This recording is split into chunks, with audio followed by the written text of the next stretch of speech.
Buenas a todos, bienvenidos a un nuevo programa de Voces de Libertad. Como saben, en esta serie de tertulias y conversaciones organizadas desde Caminos de Libertad, pues hemos tratado infinidad de temas, todos ellos, de un modo u otro, relacionados con la protección de la estructura de derechos y libertades de las personas y también con la protección de la democracia liberal, del régimen de libertades. Hoy vamos a tocar un tema polémico y muy interesante. Vamos a hablar sobre vacunas, vamos a hablar sobre el pase sanitario y vamos a reflexionar sobre cómo vacunas y pase sanitario pues, afectan a la libertad individual. Y como siempre, en esta casa contamos con grandes amigos y grandes profesionales, ¿no?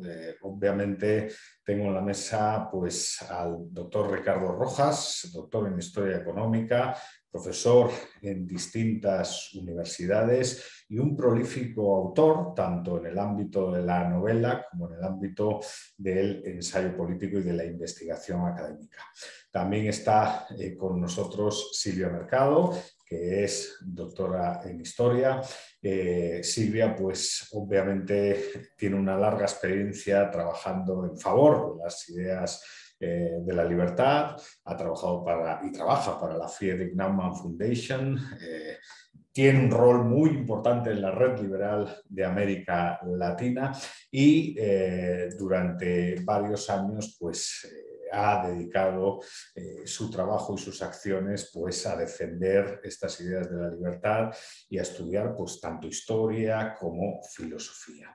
Contamos también en la mesa con Orlando Avendaño. En su momento fue editor jefe del medio Pan Am Post. En la actualidad es el editor del American, un medio de noticias y opinión estadounidense que creo que todos los que estamos aquí leemos. Y bueno, además de su labor periodística, también destacan sus trabajos de investigación y sus ensayos, ¿no?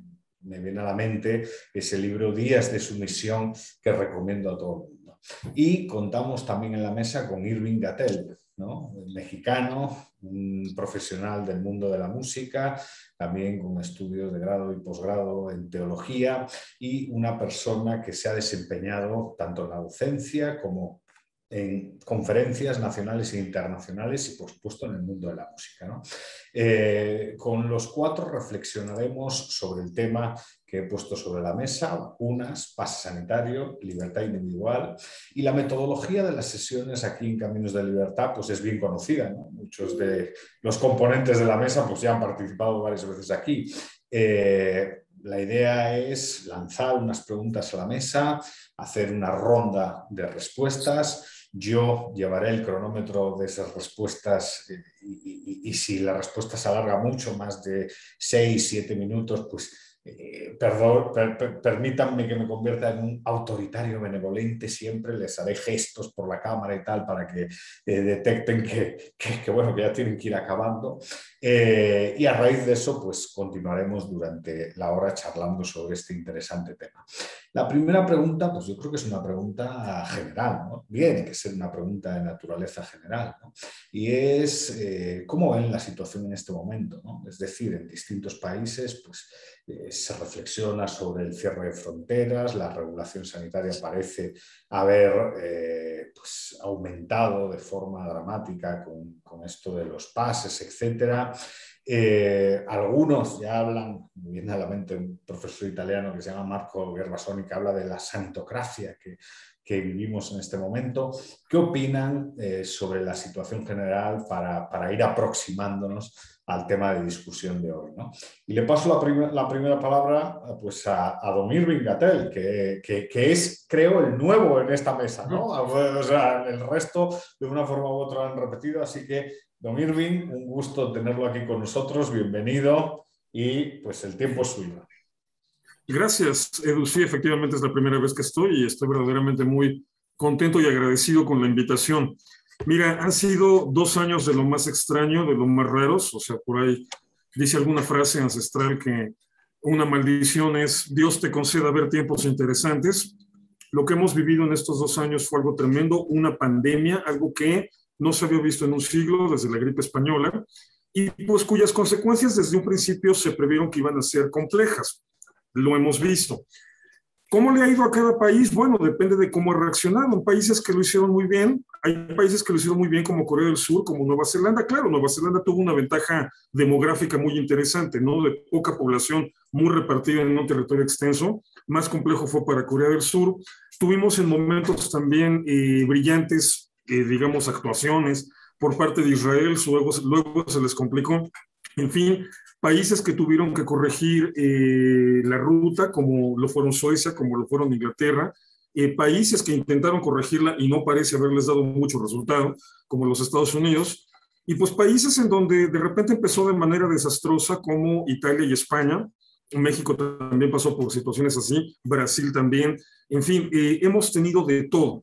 Entonces, yo creo que por lo menos ahorita la situación parece que se va aclarando, o sea, salvo la mejor opinión de los científicos, de los médicos, de los especialistas en esto, ya con la variante Omicron, sí parece ser que el virus ya llega a esta fase de adaptación donde sus variantes son más contagiosas, pero también son más inofensivas. Y esto ya nos está dejando ver que tal vez en el transcurso de este año, tal vez para mediados de año, podamos estar regresando a cierta normalidad o incluso a la normalidad. Dinamarca ya se arriesgó. En Dinamarca ya están abriendo toda la situación de una manera como se estaba viviendo hace un poco más de 2 años. En algunas zonas de Estados Unidos también, o sea, ya parece que vamos en la recta final, pero no ha sido sencillo.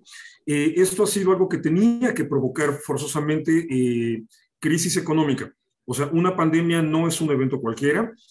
Se podían tomar decisiones más drásticas o menos drásticas o no tomar decisiones, pero de todas maneras se iba a dar una afectación económica y entonces vienen los daños colaterales de la pandemia, porque no nada más estamos hablando de la gente que se contagia y la gente que lamentablemente fallece, estamos hablando también de todo lo que empieza a colapsar. Ese simple cierre que se dio de las actividades económicas hace ya casi 2 años, en el 2020, más o menos hacia mediados de 2020, provocó una crisis de desempleo tremenda, un colapso económico, del que una gran cantidad de países se tardaron entre 1 o 2 años en más o menos recuperarse al nivel que estaban antes de, o sea, serían 2 años perdidos. Bueno, habemos países en donde esta recuperación todavía no se da, ni tenemos para cuándo se pueda dar, pero entonces estamos hablando de una situación compleja en todos los sentidos. Entonces, ha sido riquísima la cantidad de reflexiones, la cantidad de opiniones que van surgiendo de un lado y del otro, y que sobre todo desde los grupos más progresistas, bueno, progresistas lo pongo entre comillas, hace 2 años, hoy muchas opiniones, Slavoj Zizek probablemente el más destacado, diciendo que con la pandemia el capitalismo se iba a colapsar y el comunismo iba a surgir renovado de aquí, ¿no? Bueno, yo desde ese momento platicándolo con amigos dije, imposible, o sea, perdón, es que es al revés. Una situación como esta solamente va a ser bien llevada, bien sobrellevada, pues por los países que tengan recursos, los que tengan dinero. Y esos son los países liberales. Entonces, a mi modo de ver, lo que estamos viendo en el amplio espectro es que el liberalismo económico está evidenciando su éxito y su capacidad de adaptación, aún en las circunstancias más difíciles. Porque aquí sí estamos hablando de una crisis que no nos trajo ni el capitalismo, ni el socialismo, ni el anarquismo, ni el populismo, ni nada de eso. Es una crisis que nos trajo la naturaleza. Pasan poco, pero pasan. Y cuando pasan son de este nivel de gravedad. Entonces, bueno, ¿con qué la enfrentas? Bien, el modelo liberal me parece que la evaluación a la larga que ya se puede empezar a hacer y que creo yo se va a confirmar en lo sucesivo, es que fue el que tuvo las mejores alternativas, con todo y sus fallos, porque una de las grandísimas virtudes del modelo liberal es la capacidad de corregirse, la capacidad de decir esto no funciona y vamos a intentarlo de otra manera hasta que funcione. A diferencia de los modelos populistas o de los modelos autoritarios que funcionan a partir de una dogmática en todo sentido y que entonces eso provoca que no se puedan corregir. Pero aquí viene la paradoja.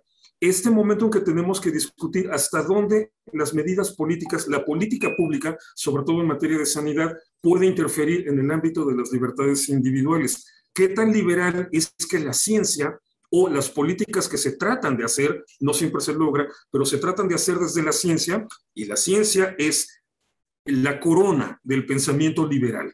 que el desarrollo de la ciencia en la historia de la humanidad, sobre todo en los últimos 200 años, va de la mano con el desarrollo de la democracia y con el desarrollo del pensamiento liberal. Entonces, ¿hasta qué punto hay un momento crítico en que una política que se trata de basar en la evidencia científica, en los datos que tenemos, puede interferir o debe interferir en las libertades individuales? Momentáneamente, digo, por supuesto, creo que todos estaremos de acuerdo en que esto no debe ser de ninguna manera algo permanente, pero momentáneamente para poder garantizar digamos, la sobrevivencia del sistema o de las dinámicas de mercado, de las dinámicas políticas, de las dinámicas sociales, etcétera, ¿no? Entonces, bueno, así a grandes rasgos, eso es lo que he visto durante estos 2 años. Muchas gracias, Irving. Le paso el micrófono a Orlando. Qué bueno verte otra vez, Orlando. Bienvenido.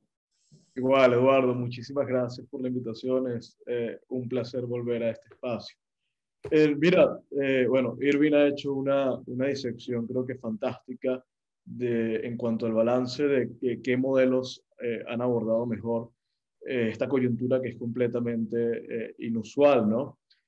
Sin embargo, ante esa realidad, que es que evidentemente los gobiernos con economías de mercado exitosos, prósperos, los países prósperos, liberales, pudieron sobrellevar mejor la inminente crisis económica, ha surgido una paradoja que creo que es importante discutir, ¿no? Y es en cuanto a, por un lado, las libertades económicas que se han mantenido y han podido ser de alguna manera salvavidas en medio de esta crisis, pero por un lado hemos visto la restricción en muchos de estos países liberales de las libertades civiles, ¿no? Y ahí es cuando surge otra crisis tremenda que tiene que ver más con nuestras libertades, ¿no? Como individuos.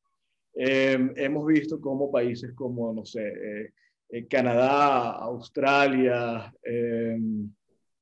países nórdicos, etcétera, han asumido posturas bastante férreas. Francia, uno de los más, Alemania, etcétera, posturas bastante férreas frente a las libertades civiles, ¿no? Y han ido restringiéndolas, rebanándolas ante lo que ha sido la crisis por la pandemia. Hace 2 años, cuando esto empezó, ninguno de nosotros sabía algo, ¿no? No teníamos ni idea de qué estaba pasando, de cómo debíamos enfrentar el virus, de qué tipo de virus era, qué tan letal era, quiénes estábamos en riesgo, quiénes no.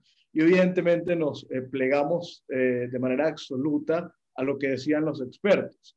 Más de 2 años después nos hemos enterado o nos hemos dado cuenta de que los expertos tampoco sabían mucho lo que estaban haciendo en ese momento, ¿no? Esas inconsistencias llevaron a que en su momento nos sometiéramos a la voluntad de los estados, medidas absurdas como que, no sé, toques de queda, podías salir 1 hora en la tarde a hacer ejercicio, no podías correr al aire libre. Al llegar a la casa, la mayoría nos recomendaron que debíamos echarnos todo ese tipo de cosas antibacteriales, etcétera. Una serie de medidas que fueron completamente absurdas, pero que tomamos dócilmente porque no sabíamos lo que estaba pasando. Pasó el tiempo, nos hemos dado cuenta de cómo actúa el virus sin necesidad de escuchar lo que diga un médico, no, sino verlo con nuestra propia experiencia, y nos hemos dado cuenta de que la mayoría de las medidas eran irracionales. Muchos gobiernos las han tenido que levantar ante esa realidad, pero otros las han mantenido. Y ahora vemos cómo hay una especie de fenómeno, yo creo que mundial, una especie de revolución que se está contagiando rápidamente de la sociedad alzándose en contra de estas medidas autoritarias, ¿no? El caso creo que más inmediato es el de Canadá, donde vimos un convoy de camioneros que se alzaron completamente contra las medidas irracionales de Justin Trudeau, pases sanitarios, etcétera. Y esto, bueno, se ha propagado, ¿no? Ya en Estados Unidos están empezando a manifestarse también camioneros o distintos actores de la sociedad. En Europa lo estamos viendo, en Australia lo estamos viendo, en Latinoamérica la discusión se está empezando a dar. Entonces creo que es una buena señal en cuanto a cómo la sociedad está enfrentando esto.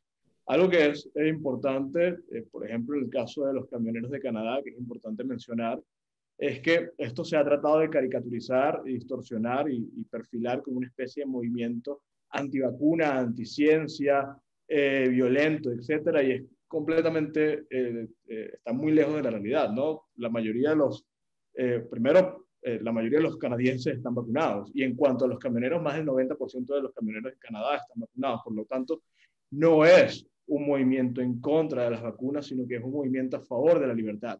Yo creo que ese es el sentimiento y el espíritu que estamos viendo a lo largo del mundo, ¿no? No se trata de si estamos o no a favor de las vacunas, se trata de que estamos a favor de nuestras libertades, de defenderlas y de en contra de estas restricciones que son absurdas. Entonces, mira, en general, sí, hemos visto crisis económicas tremendas, países que han sacrificado su economía para tratar de resguardar a su población y no han podido hacer ni lo uno ni lo otro. Hace poco unos investigadores de la Johns Hopkins dijeron que, mira, los lockdowns, los cierres, no solamente, o sea, no han servido, ¿no? No han servido en absoluto, no evitaron la mortalidad del virus, y así nos hemos dado cuenta que esa ha sido la realidad de la mayoría de las políticas que han adoptado los países, ¿no? Es decir, no se tuvo que sacrificar la economía, pero muchos países lo hicieron considerando que eso podría ser la salvación, como si fuera un dilema, ¿no? O la economía o la vida de las personas. Y es evidente que nunca hubo tal dilema. Muchas gracias, Orlando. Le paso la palabra a Ricardo Rojas, que hacía años yo creo que no nos veíamos. Qué gusto verle, Ricardo. Igualmente, creo que la última vez fue en una de estas charlas similares. Sí. Bueno, para tomar tu pregunta, vos preguntabas cómo vemos la situación al día de hoy. En realidad yo hago una especie de síntesis de estos 2 años que han pasado, y lo que me queda es una enorme preocupación por los niveles de autoritarismo y sobre todo con la naturalización por parte de la gente del autoritarismo creciente, ¿no? Eso es lo que más me preocupa, y hasta yo te diría, dejo de lado el virus, porque en realidad del virus casi ninguno de nosotros sabe prácticamente nada, y vemos las discusiones que todavía se siguen dando, donde tienen la mitad de los científicos diciendo una cosa y la otra mitad diciendo otra, gobiernos tratando de imponer vacunas obligatoriamente, sabiendo que esas vacunas no evitan el contagio, porque digamos, las vacunas no han sido diseñadas para evitar el contagio, tampoco evitan la muerte, porque hay un montón de gente que se ha muerto con 3 dosis de vacuna. Realmente no sabemos mucho para qué sirve la vacuna, lo cual es lógico, porque la ciencia necesita experimentar y para eso necesita tiempo. No ha habido tiempo para experimentar lo suficiente, pero el problema es que cuando con esos niveles de ignorancia lógica que existen en la discusión científica, en el punto de partida de la discusión científica, los gobiernos toman decisiones autoritarias sobre la base del desconocimiento, ¿no? Porque de pronto en muchos países que quieren imponer pases sanitarios o pasaportes sanitarios, en realidad lo hacen diciendo que la vacuna evita contagios o que la vacuna va a terminar con el virus, cuando el objetivo de la vacuna es otro. Y en todo caso, a la única persona que le sirve la vacuna es al que se vacuna. Y en todo caso, al Estado le sirve cuando el Estado tiene una posición paternalista de hacerse cargo de la salud, y por lo tanto, si la gente se enferma gravemente, el Estado lo tiene que curar y le tiene que dar una cama en un hospital. O sea, el principal interés del Estado en las vacunaciones es que no le ocupen las camas de hospitales. Pero en definitiva, que la gente se vacune o no se vacune con este tipo de vacunas, básicamente al único que le sirve es al que toma la decisión de vacunarse o no vacunarse, porque va a seguir contagiando igual, esté vacunado o no. Entonces, hay tanta desinformación en los medios sobre este tema, que a mí lo que me preocupa es que en cuánta liviandad la gente acepta imposiciones, justamente por el miedo, ¿no? Es decir, se ha infundido un miedo al cataclismo y que esto iba a terminar en la finalización de la humanidad, que ha hecho que los gobiernos hayan tomado decisiones de este tipo. Y como decía Orlando, uno ve con con mucha preocupación que países que normalmente están en el tope de los índices de libertad económica, como Canadá, Australia, Nueva Zelanda, han sido países que han adoptado medidas abiertamente autoritarias y que la gente las ha aceptado en mayor o menor medida. Bueno, en Canadá se están revelando, pero creo que más allá del virus, del cual sabemos muy poco y probablemente pasen muchos años hasta que realmente sepamos de qué se trata, lo más peligroso de esta situación es justamente cómo se logró naturalizar el autoritarismo desde el primer momento, ¿no? En Argentina, por ejemplo, el presidente el primer día, cuando estableció la primera cuarentena, dijo que su gobierno iba a ser un gobierno de científicos. Obviamente científicos que no tenían idea de lo que estaba pasando, porque en el mundo muy poca gente recién estaban empezando a investigar todo esto, y que en realidad era un grupo, así como hay economistas que dicen lo que al gobierno le conviene, aparecieron científicos para darle letra al gobierno para que haga lo que le convenga. Y entonces el gobierno de científicos en realidad fue un gobierno autoritario que estableció cuarentenas, prohibiciones, toques de queda, que fundió a la mitad de las ya muy maltrechas empresas argentinas, y lo hizo con el barniz del apoyo de la ciencia para tomar decisiones, que además un mes tomaba una decisión y al mes siguiente daba marcha atrás porque era un desastre. De modo que seguramente más adelante vamos a encarar el tema concreto de pase sanitario y de las decisiones, pero en términos generales, creo que mi primera aproximación a esto es que no perdamos de vista que una pandemia, digámosle pandemia, pero que más allá de que, digamos, las consecuencias de esta pandemia recién también las tendremos que evaluar dentro de algunos años, como todas estas situaciones, ¿no? Porque habrá que ver de qué murieron los que murieron. Y digamos, hay un montón de datos que por ahora están en una nebulosa. Pero cómo el temor a esta pandemia ha permitido violar prácticamente todos los límites, a las limitaciones al poder del Estado, y en muchos casos ha permitido que países con una larga tradición de gobierno limitado y de limitaciones republicanas hayan traspasado esos límites prácticamente a su antojo. Y esa sería mi primera aproximación. No, me viene a la mente, hoy en España volvemos a poder caminar en la calle sin mascarillas, lo cual es algo refrescante. Pero claro, estuvimos con un estado de alarma 6 meses cuando la Constitución dice que se tiene que revisar cada 15 días y nadie lo revisó cada 15 días en sede legislativa. O sea, es un ejercicio autoritario obsceno, ¿no? Pero bueno, le paso la última palabra de esta ronda a Silvia. Silvia, qué gusto verte de nuevo. Bienvenida. Muchas gracias, Edu. Sí, la verdad que bueno, todo lo que ya vinieron exponiendo los amigos y colegas, quisiera remarcar lo preocupante de la actitud de la gente, ¿no? Porque coincido con Ricardo, sobre todo, que el autoritarismo en cada uno de nuestros países se ha manifestado de diferente manera, pero también en la actitud de la gente, ¿no?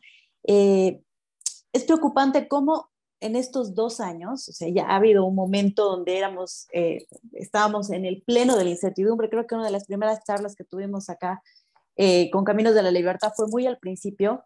Hasta ahora hay bastante información. Obviamente todavía estamos en medio del fenómeno, como decía Ricardo. Más adelante hablaremos de qué fue el COVID para la humanidad, pero hoy por hoy sí hay información en estos 2 años. Es decir, además ya hay vacuna, ya estamos en la tercera, cuarta dosis de la vacuna.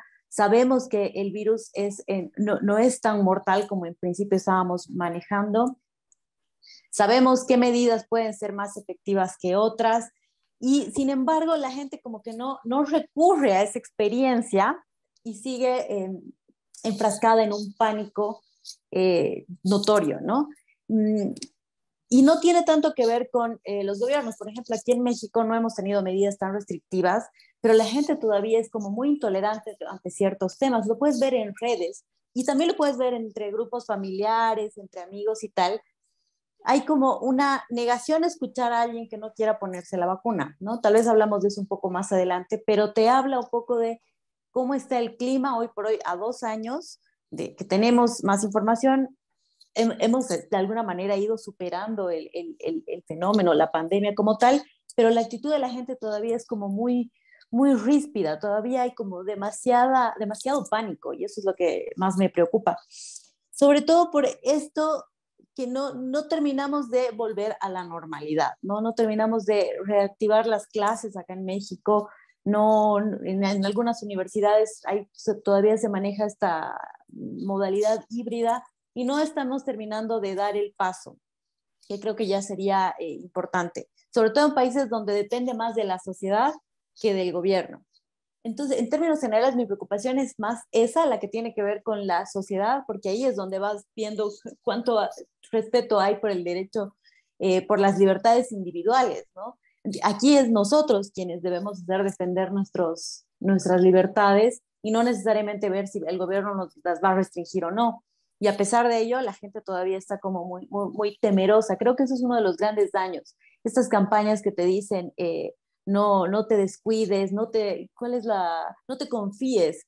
Me parece muy agresivo ese mensaje, porque en general buscamos que los individuos confiemos en nosotros mismos, confiemos en que nos vamos a saber cuidar, que vamos a saber vamos a saber lavarnos las manos cuando sea necesario y todo esto. Sin embargo, las campañas han sido demasiado agresivas en términos de quitarle el poder al individuo y mantener una crisis constante, ¿no? Como que esto es necesario, no bajemos la guardia. No digo lo contrario, tampoco quiero irme del lado temerario, pero creo que ya es suficiente. A 2 años también ya hay un hartazgo de esto. Y algo que se vino tocando en las 3 disertaciones es que, en efecto, o sea, ¿a dónde acudimos para buscar respuestas? A la ciencia, pero también en estos 2 años hemos podido evaluar que la ciencia también ha jugado un papel, por lo menos criticable, ha jugado un papel político en algunos momentos, un papel burocrático con el tema de otros tratamientos paralelos a la vacuna, por ejemplo, la ivermectina u otros tratamientos que tienen que ver con hipoclorito, si no me equivoco. No, la ciencia no los ha terminado de desarrollar, pero nosotros ya los hemos rechazado de entrada porque la ciencia, entonces hemos encontrado como en la ciencia, sin entender sus procesos, sus tiempos, una manera también de ocultar nuestros prejuicios, ¿no? De responder como nuestra ignorancia habla argumentando detrás de la ciencia. Entonces, esa es mi preocupación, sobre todo la gente hoy por hoy, ¿no? Más allá de los gobiernos, porque en distintos países las restricciones han sido diferentes. Muchas gracias, Silvia. Me viene, yo creo que un poco del resumen de esta ronda, al final hay como 2 grandes vías, ¿no? Efectivamente hay una vía puramente estatal que muestra signos autoritarios claros. Yo estoy muy de acuerdo con esa visión. Y luego creo que hay otro tema que es muy relevante en relación a la sociedad. Al margen del miedo que genera el desconocimiento, un tema que me parece muy interesante es la moralización de todo este tema, ¿no? O sea, hay como unos puritanos, de un lado y del otro, quizás, ¿no? Negacionistas, pero es muy difícil encontrar un término medio porque todo está moralizado, ¿no? Y esa moralización quizás explica que los científicos disidentes sean automáticamente cancelados y todo este tipo de cosas, ¿no? Hay un exceso de moral en el discurso político que da mucho miedo. Cuando estaban hablando me venía a la mente ese libro de Pablo Malo, Los peligros de la moralidad, que la verdad es un texto fantástico en ese sentido, ¿no? Pero en relación al problema y a las soluciones que emanan del Estado y que muchas veces compra la sociedad a pesar de eso que ha señalado, bueno, que han señalado todos del espíritu de rebeldía que se agradece. En Bruselas, por ejemplo, hace una semana estaba con manifestaciones, disturbios, de todo, ¿no? Son varios los países, pero claro, hay mucha gente que dice, claro, al final un contagiado genera una serie de externalidades negativas, entonces la obligatoriedad, ¿cómo reaccionar discursivamente y también técnicamente desde un punto de vista teórico pues a esa narrativa que parece que está creciendo de vacunación obligatoria o de pase sanitario con una serie de criterios que tienes que cumplir a cabalidad. Por ejemplo, en España creo que son 200 días desde una vacuna a la tercera o sea, es una regulación espectacular, ¿no? Para entrar en el país vacunado o no vacunado, o sea, es un delirio. Entonces, ¿cómo reaccionar ante esa narrativa, ¿no? Y cambiando el orden, porque aquí siempre cambiamos el orden de las cosas, le paso la palabra un poco esta vez a Orlando. Orlando, muchas gracias, como siempre. Gracias, Eduardo. Mira, es cierto que no sabemos todo de la pandemia, pero sí sabemos algunas cosas. Ya van 2 años, que es lo suficiente para saber que, uno, por ejemplo, los niños no corren riesgo. Por lo tanto, la medida de mascarillas en los colegios o quitar las clases a los niños, yo creo que es criminal, ¿no? Limitar completamente la libertad de un niño. Sabemos que el riesgo es mayor, es considerable para las personas mayores de 70 años y sobre todo mayores de 70 años, con comorbilidades, obesidad, etcétera. Es decir, la conjunción de una serie de factores para que realmente se llegue al punto de la mortalidad, que al principio de la pandemia sabemos era bastante bajo. Y otra cosa que sabemos ahora es que la mortalidad sigue siendo muy baja y con el avance de la vacunación en muchos países como Israel, Canadá, Estados Unidos, etcétera, la mortalidad ha pasado a casi 0,1%, ¿no? Por lo tanto, es ínfima. Es decir, es una influenza, es una gripe más. Por lo tanto, una vez llegamos a este punto donde sabemos estos hechos, no sabemos todavía consecuencias de la vacuna, no sabemos todavía realmente si las personas que murieron por COVID o murieron simplemente teniendo COVID. Hay algunos espacios todavía grises que no hemos precisado, pero a este punto, cuando ya sabemos todo eso, como hemos visto el desarrollo de ciertos países, el debate ya no es sobre la pandemia, ya no es sobre qué tanto daño nos hace un virus, cómo podemos protegernos del virus, cómo podemos salvar la economía no, eso ha quedado completamente rezagado. Hoy el debate es sobre libertades. ¿Por qué? Porque a este punto no se justifican ninguna de las medidas que los estados mantienen. Por supuesto, hay unas que son mucho más absurdas. Todos ustedes han entrado a un restaurante donde si estás de pie tienes que utilizar la mascarilla y al sentarte en la mesa te la debes quitar, pero entonces el mesonero cuando te atiende debe usar mascarilla, pero tú le puedes hablar al mesonero sin la mascarilla, pero si te levantas, una serie de medidas que son completamente absurdas y todo el mundo se da cuenta de esto, ¿no? Por ejemplo, Ricardo decía algo muy cierto, que es el tema de el pase de vacunación y lo obsoleto que es ante el avance de la vacunación, ¿no? Es decir, el pase de vacunación considera o parte de la premisa de que una persona vacunada corre el riesgo de una persona no vacunada. Para mí no hay argumento más antivacuna que ese, ¿no? Y precisamente las personas que impulsan esto son las personas que impulsan la vacunación y quieren forzarte a la vacunación. Pero precisamente si tenemos acceso a la vacunación, entonces las personas vacunadas no deberíamos preocuparnos por las no vacunadas. Por lo tanto, el tema del pase de vacunación es completamente absurdo y más considerando que la vacuna no evita el contagio. Es decir, 2 personas vacunadas que entran a un espacio, si tienen el virus, igual lo van a propagar. Por lo tanto, no importa si muestran el pase de vacunación. Entonces, mira, la discusión ahora es únicamente sobre libertades y lo más absurdo, lo más desconcertante es que hemos visto cómo toda una sociedad se ha vuelto cómplice de esta restricción de esas libertades. Para mí el caso de los camioneros de Canadá es bastante simbólico porque la mayoría de estos camioneros están vacunados y se alzaron porque para ellos es inconcebible que una persona que tomó la decisión legítima de no vacunarse tendrá sus razones, no me importan sus razones al final porque es una decisión de cada quien. Recuerdo que cuando el caso de Djokovic se trató de decir, no, bueno, él tiene unas razones filosóficas, religiosas, o eso no importa, pues es una decisión completamente privada y es una decisión legítima. El punto es que hay gente que simplemente no quiso vacunarse. Ahora, a esa gente, por ejemplo, en el caso de los camioneros, le quitaron su trabajo porque no pueden pasar a Estados Unidos si no tienen el carnet de vacunación. Bueno, sus compañeros vacunados dijeron que esto era inaceptable y se alzaron en contra de eso. Eso no es una conducta que hemos visto en el resto de la sociedad.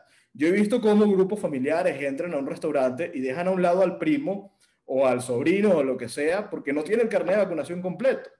Eso me parece completamente absurdo y es una especie de apartheid que es intolerable, muy peligroso, segregacionista, que ha dividido a los ciudadanos de primera y segunda clase. Entonces, el debate es este. No es coyuntural, porque las libertades trascienden completamente este momento histórico, ¿no? Hoy nos quieren obligar a ponernos la vacuna. Es algo que atenta directamente contra el principio más sagrado, que es la libertad sobre nuestro cuerpo. Entonces, ¿mañana qué? Bajo ese argumento pueden imponer lo que sea, y es hasta qué punto lo vamos a tolerar.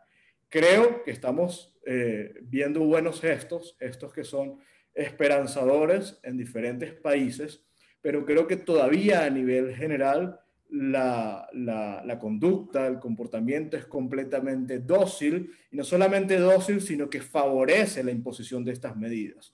Todavía mucha gente le parece inconcebible que en una discoteca puedan entrar gente que no esté vacunada o lo que sea. O le parece inconcebible que ante el aumento de casos se siga permitiendo que la gente pueda salir a comer o a bailar o a lo que sea. Yo lo escucho a diario, ¿no? Hay gente que todavía le parece inconcebible que tengamos normalidad y plena libertad. Eso es terrible, ¿no? Es una tragedia. Sí, sí. Muchas gracias, Orlando. Le paso el micrófono esta vez en segundo lugar a Silvia. Silvia, ¿qué piensas al respecto? Gracias, Edu. Y sí, comparto al 100 realmente ay, me perdí en la pantalla con Orlando. Mil disculpas. Sí, también, y tocando el punto que mencionabas de la parte moral, ¿no? Yo en algún punto creo haber visto también que la pandemia ha sacado un poco lo peor de la humanidad en este gesto de mostrarse tan cruel con el otro, ¿no? Respecto de las decisiones que toma con el tema de la vacunación y no. Y creo que volviendo a mi preocupación de las personas adentro de la sociedad, yo veo que tiene que ver mucho con que en algún punto pues nos gusta el control, nos gusta sentirnos, preferimos sacrificar libertad por seguridad, ¿no? Y eso nos hace súper vulnerables y dóciles a que nos instalen cualquier tipo de dinámicas por absurdas que sean. Eso de medirte la temperatura no solo en la puerta de una plaza comercial, sino en cada una de las tiendas a las que entras, no tiene ningún sentido. Yo no he visto a nadie que no dejen entrar porque tenga fiebre. Entonces, se ha hecho un trámite burocrático más que la gente lo recibe, lo acepta, lo incorpora, se para en los tapetitos, no sé para qué, con alcohol en gel. O sea, asume cuanto trámite se le imponga, o ya no se le imponga, ya va adoptando hábitos de una manera totalmente irracional, y en esa actitud también se pone en la misma vulnerabilidad que cuando te piden la boleta de la vacunación, ¿no? Es muy fácil falsificar esas cosas, por lo menos en América Latina, o mostrar cualquiera, porque la persona que en realidad te está pidiendo tampoco está checando en detalle, porque tiene que revisar un montón. Entonces es evidente que la medida no va a funcionar de entrada, y no le estamos cuestionando, ¿no? De entrada estamos aceptando algo que sabemos que no va a funcionar, que lo vamos a, como otros trámites inútiles, los vamos a falsear, y bueno, vamos a vivir con un trámite más, ¿no?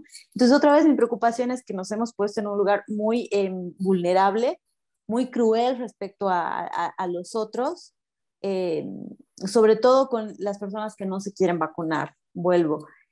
Los medios han ayudado mucho a esa crueldad, a ver al antivacunas como o como que es el que va generando un laboratorio de virus, y que va a generar aún otras cepas, una desinformación muy peligrosa, ¿no? Y hoy por hoy creo que es ahí donde nos tenemos que preocupar más, porque el virus como tal ya está en un punto en el que lo estamos sabiendo manejar, sobre todo con la variante Omicron. Quién sabe si más adelante hay otra variante más peligrosa, pero hoy por hoy, como ya venían diciendo, no es el tema ya el virus, sino las libertades que estamos resignando. Muchas gracias, Silvia. Le paso el micrófono a Irving. Irving. Gracias. Mira, aquí hay algo que, comparto las preocupaciones que se han expresado, por supuesto, pero también hay una cosa que no se nos debe olvidar. Estos problemas son multifactoriales. No nos podemos centrar solamente en el análisis de un tema eje, como si todo lo demás fuera totalmente secundario, y menos caer en conceptos relativamente simplistas de lo que es la libertad. A ver, la libertad no es un concepto a ultranza. O sea, la libertad no es decir, no te puedes meter conmigo y con mis libertades individuales. La libertad siempre implica una responsabilidad colectiva. Y lo difícil de la pandemia, a lo más difícil que nos ha enfrentado la pandemia, toda esta experiencia, es a encontrar ese punto de equilibrio. Y el principal problema que tenemos aquí es que a veces hablamos demasiado generalmente de, por ejemplo, la experiencia de los camioneros en Canadá. Es correcto, comparto muchos puntos de vista, pero no es la misma experiencia que aquí en México, ni es la misma experiencia que hubo en Italia, o en España, o en Corea, o en Nueva Zelanda, o en la India, o en Irán, o en Venezuela, o en Cuba. Entonces, a la hora de analizar caso por caso, tenemos que estar conscientes de que no son transferibles, de que lo que está sucediendo ya no es lo mismo que está sucediendo acá.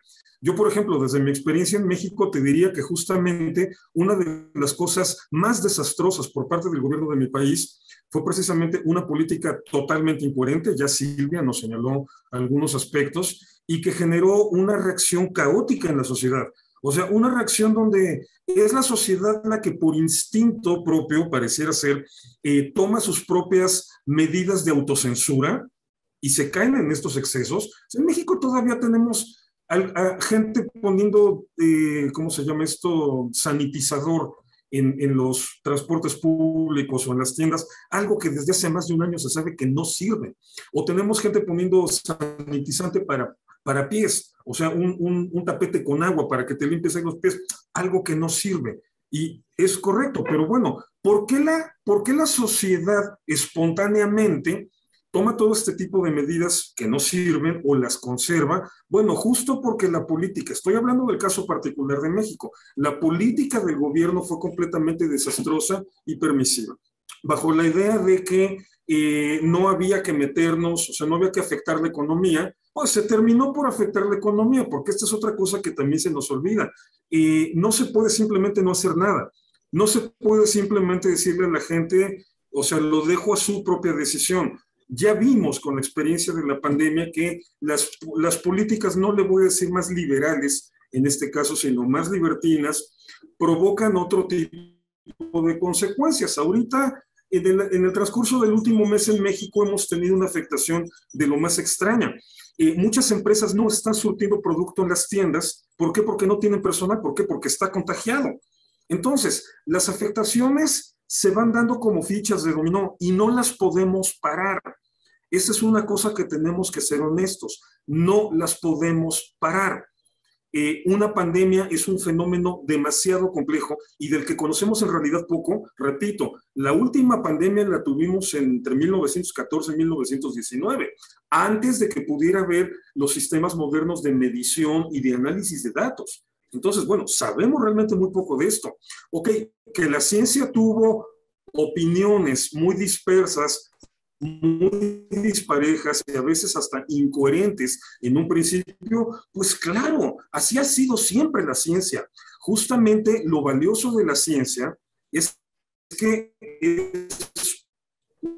es una disciplina o una manera de abordar la información que poco a poco le va dando forma y le va dando sentido. Gracias a eso, hoy conocemos muchos detalles más de los que se sabían hace 2 años, y bueno, hoy ya sabemos que hay muchos gobiernos que están haciendo cosas completamente innecesarias. Es culpa ya justamente del poco rigor con el que se hacen las políticas públicas. Pero a lo que me refiero es, si no sabíamos desde un principio cómo se iba a mover todo esto, bueno, no es culpa de la ciencia.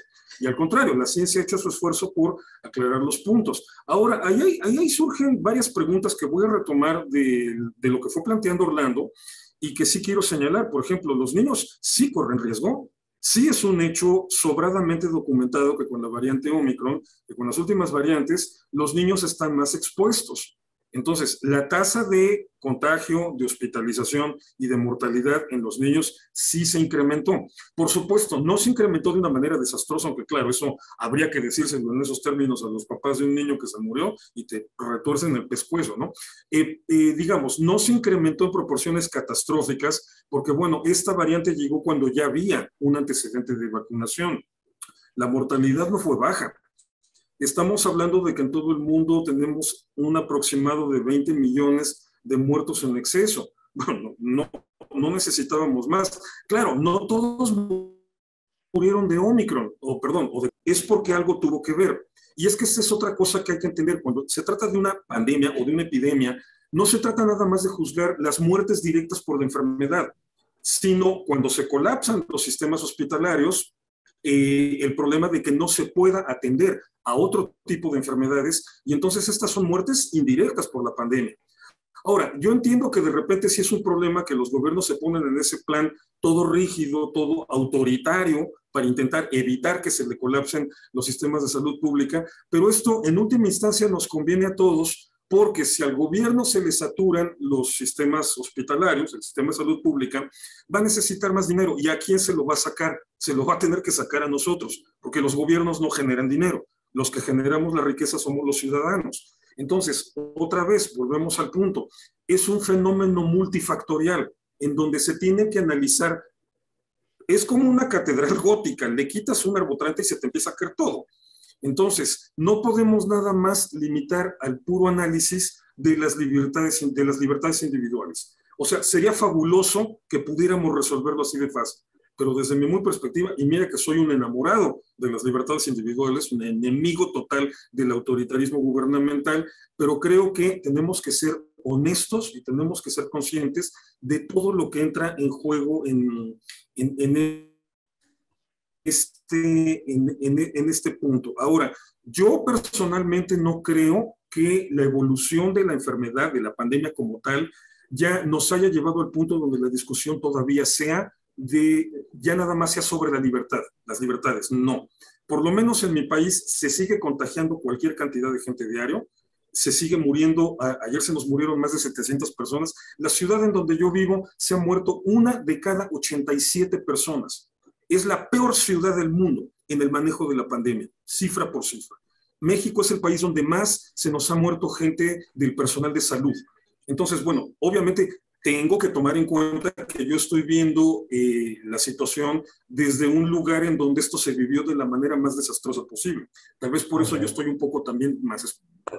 Eso lo admito. Pero bueno, entonces me queda claro. Irving, que ya llevan 7 minutos ya.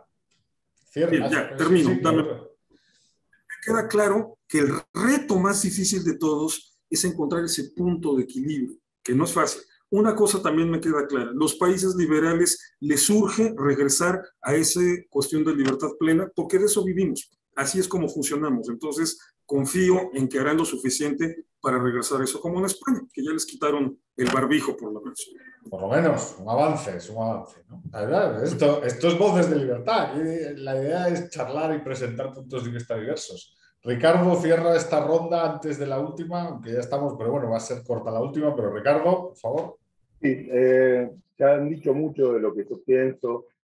Yo quería tomar 2 puntos de lo que vos habías planteado, Eduardo, cuando hablabas del tema de la moralización, ¿no? que estaba dando vuelta alrededor del tema de las regulaciones estatales, y esta diferenciación de cómo debería encarar el liberalismo un problema de este tipo versus cómo lo encara el estatismo monopólico y autoritario. Respecto a la moralización, es uno de los temas que más preocupan, ¿no? El hecho de que los gobiernos se han tenido de una autoridad moral superior, porque ellos son los que teóricamente saben cómo resolver el problema, o por lo menos están teóricamente en mejor situación que el resto de la gente para resolverlo. El presidente argentino, al principio de todo, en la primera cuarentena que se dictó, dijo que él iba a priorizar la vida por sobre la economía, y que en una dicotomía que era totalmente ilógica, porque no hay ninguna pelea entre la vida y la economía, pero él decía, como diciendo, nosotros tenemos la autoridad moral de que defendemos la vida, no importan las consecuencias económicas, vamos a hacer lo que haya que hacer. Cuando la gente compra ese discurso, en realidad se entrega atado de pies y manos al autoritarismo, porque en realidad cualquier cosa que el gobierno proponga, se supone que lo propone desde el principio moral de que está haciendo lo que la ciencia indica que hay que hacer para salvar vidas. Y obviamente nadie está en contra de eso, por lo tanto, Ahí hay una trampa que me parece muy peligrosa, y ahí es donde uno ve cómo muchos países han, como ya se ha dicho bastante, han aceptado digamos, medidas autoritarias y que en realidad hasta son innecesarias, pero que la gente las aceptó por el temor al virus y por esta creencia en que la acción del Estado es moral porque va a atacar el problema de raíz. Eso es un punto importante. El otro punto, porque hablamos bastante de liberalismo, ¿no? Como decíamos al principio, que los países liberales habían estado en una mejor posición que otros, desde las reservas, ¿no? Es decir, el capitalismo genera riqueza y por lo tanto un país con mucha riqueza puede sostener mejor ciertas limitaciones económicas o ciertos golpes económicos que otros. Pero hay otro aspecto del tema. Y yo creo que tal vez cuando pase toda esta discusión de la pandemia y empecemos a extraer las conclusiones, una de las conclusiones buenas podría ser rescatar ciertas instituciones jurídicas que se podrían utilizar para resolver estos problemas. Una de ellas, por ejemplo, los seguros. En realidad, en una sociedad capitalista, cada persona maneja su riesgo del modo en que considera que le conviene. Digo, mucha gente que no se vacuna, no es que no se vacuna porque es un enfermo antivacunas, pues no se vacuna porque le tiene miedo a la vacuna, porque no sabe bien lo que es. Si mañana se descubre que las vacunas tienen un efecto secundario horrible, ya va a ser demasiado tarde. Entonces, cada uno debe decidir qué riesgo quiere correr. Colocarse una vacuna que no está aprobada, pero que le dicen que va a minimizar los daños que le pueda producir si se contagia, o no vacunarse por el temor a que no sabe bien qué es lo que se está infectando. Entonces, los seres humanos tomamos decisiones que involucran riesgos permanentemente, y en la historia del mundo los seguros surgieron como una manera de canalizar los riesgos y resolver problemas. Es decir, en una sociedad capitalista, cada uno podría, el que quisiera, contratar un seguro para el caso en que se enferme, y cada empresa de seguros le pondría las condiciones. En lugar de tener una autoridad monopólica, que ya sabemos que no sabe, porque está claro, creo que una de las cosas que ha quedado claro después de 2 años, es que hay muchas más incertidumbres que certezas respecto del virus, y por lo tanto vemos cómo toman medidas que van y vienen, porque en realidad es ensayo y error también para los gobiernos. El problema es que los gobiernos actúan autoritariamente. ¿Cuánto mejor sería que de pronto cada persona, a través de contrataciones de seguros, pudiera manejar qué condiciones le impondría su compañía de seguros para contratar y pagarle por los daños o darle la atención médica que corresponda en el caso de que se enferme, o el pago por la muerte? Esto permitiría una competencia dentro del mercado respecto de las medidas para evitar el riesgo de contagio o las consecuencias del contagio.